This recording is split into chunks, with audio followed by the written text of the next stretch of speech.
हिंसा को लेकर मुख्यमंत्री ने प्रेस कॉन्फ्रेंस की। उन्होंने कहा प्रदेश सरकार ने एक अधिनियम पारित किया है जिसमें यह प्रावधान है कि सरकार सार्वजनिक संपत्ति को हुए नुकसान के लिए मुआवजा जारी करती है, लेकिन उन्होंने यह भी कहा कि जहां तक निजी संपत्ति का सवाल है तो जिन लोगों ने नुकसान पहुंचाया है इसकी भरपाई भी उन्हीं से कराई जाएगी।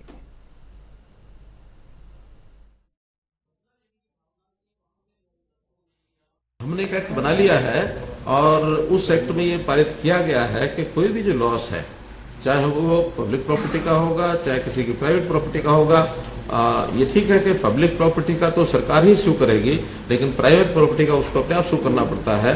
तो जिन्होंने नुकसान किया है वो इस बात के लायबल हैं कि उनसे वो भरपाई कराई जाए। तो उसका पूरा अपना जो सरकारी प्रॉपर्टी है उसका हम करेंगे, प्राइवेट प्रॉपर्टी वालों को भी उनको कहेंगे कि इसकी लायबिलिटी जिनके ऊपर है उनसे वसूल किया जाए। अरे सुरक्षा सद्भाव दोनों बातें, सुरक्षा में सद्भाव में से ही सुरक्षा निकलती है। अगर सद्भाव नहीं हुआ और एक दूसरे के खिलाफ अगर गन तान के खड़े हो गए तो सुरक्षा, देखिए समाज आपस में जब तक सद्भाव नहीं होता तब तक सुरक्षा को एक चैलेंज रहता है। और आप ये मानिए हर व्यक्ति की सुरक्षा न पुलिस कर सकती, न आर्मी कर सकती, न आप और हम कर सकते। सुरक्षा के लिए भी एक वातावरण बनाना पड़ता है और वातावरण समाज में एक सामंजस्य, सद्भाव, इसके लिए पहला प्रयत्न करना पड़ता है। उसके लिए पीस कमेटीज बनी हैं, उसके लिए एडमिनिस्ट्रेशन को लोग लगे हैं। हाँ, मौके पर तनाव न बढ़े इसके लिए फोर्स पूरी रखनी पड़ती है। उन्होंने फ्लैग मार्च भी किया है।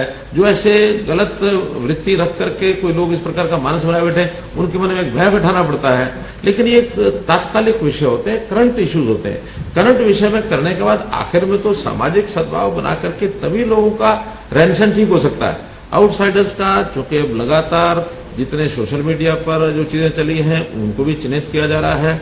हमारा जो साइबर डिपार्टमेंट है उसमें लगा है। जो वहां पर जो डंप मिला है टेलीफोन कॉल्स का, वो हमारे जो टावर्स होते हैं उससे मिलता है, उसके साथ उनके लिंक बनाए जा रहे हैं। अब लिंक बनाने के बाद ही पता लगेगा किसने किसको कितनी बार कॉल्स किए, उतना ही पता लगता है डिटेल कॉल में, इससे ज्यादा पता नहीं लगता। लेकिन उसमें से इन्फ्लुएंसेस को निकलते हैं, वो इन्फ्लुएंसेस सोशल मीडिया के इन्फ्लुएंसेस और लगातार वहां जो सीसीटीवी कैमराज हैं, सीसीटीवी कैमराज के जितने भी फोटोग्राफ्स हैं, जितनी भी रिकॉर्डिंग्स हैं, उनको सबको ले लिया गया है। उसका एनालिसिस चल रहा है। इसी में से जो 116 लोग पकड़े हैं वो इन्हीं में से पकड़े हैं। 90 लोग जो डिटेन किए हैं वो उसी कारण से डिटेन किए हैं। और अभी तो ये शुरुआत हुई है। इसका लगातार जो पुलिस फोर्सेज या हमारी जो पैरामिलिट्री फोर्सेज वो वहां हैं वो कोई हटी नहीं है। कर्फ्यू वहां लगा हुआ है और हम किसी प्रकार की कोई ढिलाई बरतेंगे नहीं।